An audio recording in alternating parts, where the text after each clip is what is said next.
Oui, bonjour. Alors, chers MSE, on reprend cette année, on commence cette année 2018 en refaisant nos petites vidéos. Donc là, l'idée, en fait, on va essayer de vous présenter un outil ou des outils un petit peu chaque mois ou chaque semaine. Donc là, je suis avec Lucas et on aimerait vous présenter les différentes façons de dénuder un câble. Donc ça peut vous aider aussi dans vos bricolages sur vos motos. Alors, on va partir de la méthode la plus ancienne. Alors tu nous montres, Lucas, c'est le cutter, hein. Voilà. Alors j'ai prévu des petits bouts de fil de couleur pour égayer un peu la chose. Alors, tu vas nous dénuder un câble au cutter. Donc là, attention aux doigts. Exactement.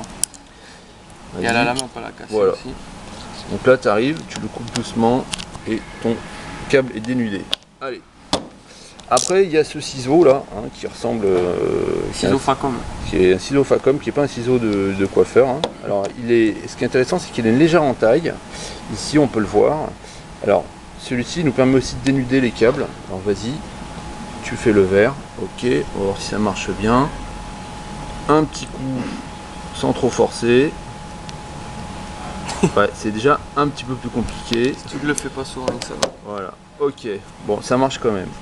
Alors après, il y avait cette pince là, les mécaniciens la connaissent bien parce qu'en fait, elle est quand même elle est belle. C'est un bel outil en tout cas. Il est assez chouette.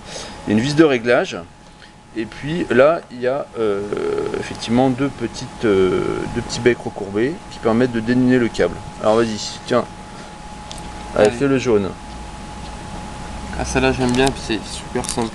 Ouais, hop, on tire et là ça dénude impeccable. Alors ce qui est bien, c'est qu'avec cette petite vis, on peut faire varier la profondeur en fait de la gorge. Alors après celle-là, hein, on la connaît, elle est en vente dans tous les magasins de bricolage. Alors vas-y, essaye sur celle-ci. Celle-là, tout le monde la connaît. Il y a plusieurs diamètres là. Voilà. Bon, ça. Celle-là, elle marche ou elle ne marche pas. Ok, bon, ça marche aussi. Et alors celle-ci, c'est le dernier modèle. Celle-ci, elle nous fait assez délirer. Là, on sent qu'il y a eu de la réflexion. Donc, on pense qu'il y a eu pas mal d'ingénieurs qui ont bossé là-dessus. Voilà, elle a l'air complexe, celle-là, hein. Alors, est-ce que tu peux nous montrer comment elle marche, celle-ci? Alors, celle-là, on se met sur la butée au fond. Voilà, attends, je vais faire vraiment un gros plan parce qu'elle est complexe dans son fonctionnement. Vas-y. Et puis là, on appuie et ça fait le travail. Vas-y, refais-le doucement. On peut le faire à plusieurs endroits. Tac. Voilà. Celle-ci, on voit, ça prend, ça pince et ça dénude. Ok. Donc au final, pour dénuder un câble, on peut le faire de multiples façons.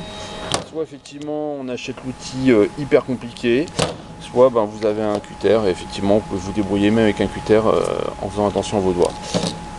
Et toi, le préféré là-dedans, c'est lequel? Souvent celle-là.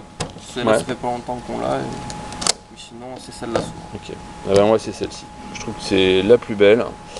D'abord, elle est esthétique et puis je trouve que c'est celle qui fonctionne le mieux. Voilà. Une fois qu'elle est réglée, on peut y aller. Crac, crac, crac. Voilà. Et ben voilà. Donc à la prochaine, on essaiera de vous présenter un autre outil qui nous sert journalièrement à l'atelier. À bientôt.